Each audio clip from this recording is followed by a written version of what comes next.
safe and to help them get home. I understand we have Dr. Artis back. Dr. Artis, it's Judy Gatson. Thank you so much for joining us. Good morning. It's my pleasure. Good morning to you. Thank you. Well, we are so delighted to have you. I was telling everyone in the intro, I'm not sure if you could hear it, that if they've seen that hashtag trending, the best of BC, they know about the great things happening at Benedict College. But I wanted to rewind a little bit and go back to the beginning of this crisis, because you all were really applauded, and you in particular, for the extraordinary measures that you went to make sure that your students were safe and to help them get home. Tell us a little bit about that.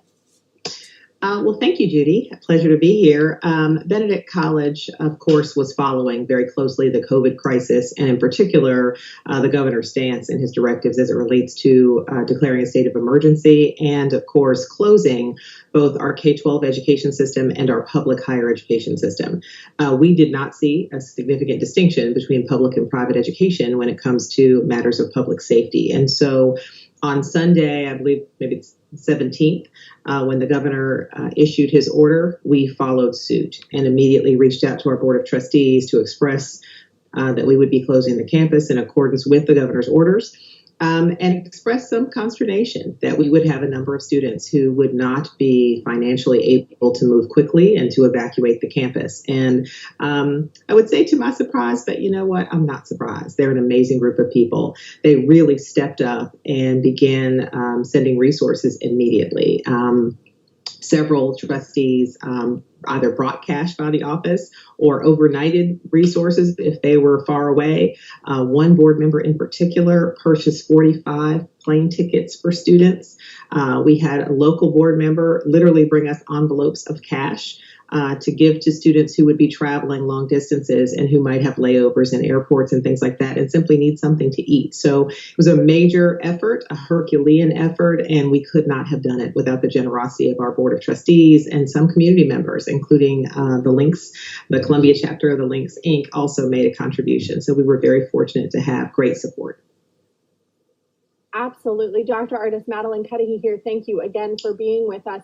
I want to talk to you a little bit about the students. I know this has been a difficult transition. We know a lot of students are missing out on their second semester of school. How has the reaction been from students? How are you feeling in terms of, where we go from here? Sure. So I think our students understood the gravity of the situation, and so were very graceful and very compliant. They miss Benedict College. There's no question about that. We're in close contact with them. I'm sending out messages on social media. My team is engaging with them. We're having little contests, post a picture of yourself in your favorite BC gear, trying to keep up with them. Our academic affairs team has really been just amazing in working with our students to transition to online. It is daunting for students who are acclimated to an in-seat education. Many of our students simply didn't have access to technology. So Benedict has continued to deliver in terms of providing laptops to students, assisting with resources to procure Wi-Fi access if the students didn't already have it in their home. So I think the overwhelming sentiment is, when can we come home? And by home, we mean Benedict College. But we're making the best of a bad situation and really trying to assist students. I think the go forward, this has persisted much longer than anyone hoped.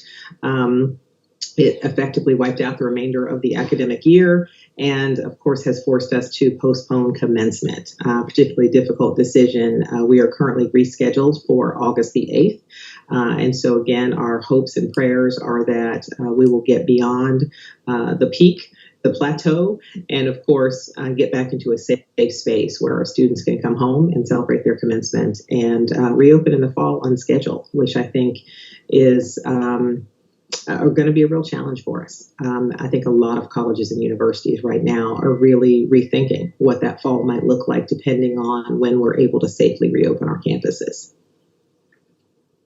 Dr. Artis, Cami Raisler here. Thanks so much for joining us. And I want to get to a question, but first I just want to say thank you. And you are such an inspiration to many people, really especially women. So thank you for everything that you're doing during this time especially.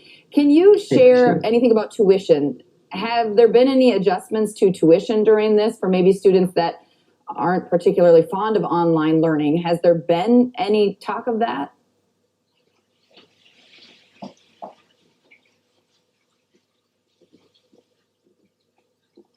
the refund issue as it relates to board. Actually, an announcement out yesterday. We will be crediting of their room and board charges for the semester. Obviously, those meals were not eaten, those rooms were not slept in, and so we want to be equitable and fair with our students. We have not talked as much about tuition because, of course, the students will still complete their coursework simply in a different modality. We are in my opinion, our faculty deserve a real pat on the back. A lot of institutions went to a pass-fail grading system. Benedict did something unusual and unprecedented in that we're allowing the students to choose course by course. If the student prefers a letter grade, perhaps they're on their way to graduate school or a professional program and need a GPA to be able to do that. And then there might be students who opt for pass-fail. And so if a student has 5 classes, they can opt for 2 have grades and 3 pass-fail. Or one or the other, both, any combination. That's very significant. Most schools have gone one way or the other. Our faculty have taken the road less traveled, which I think demonstrates their commitment to supporting and assisting students. We knew that there was no one-size-fits-all approach, and so have taken on the huge administrative burden of allowing the students to choose course by course what their grading methodology will be for the semester.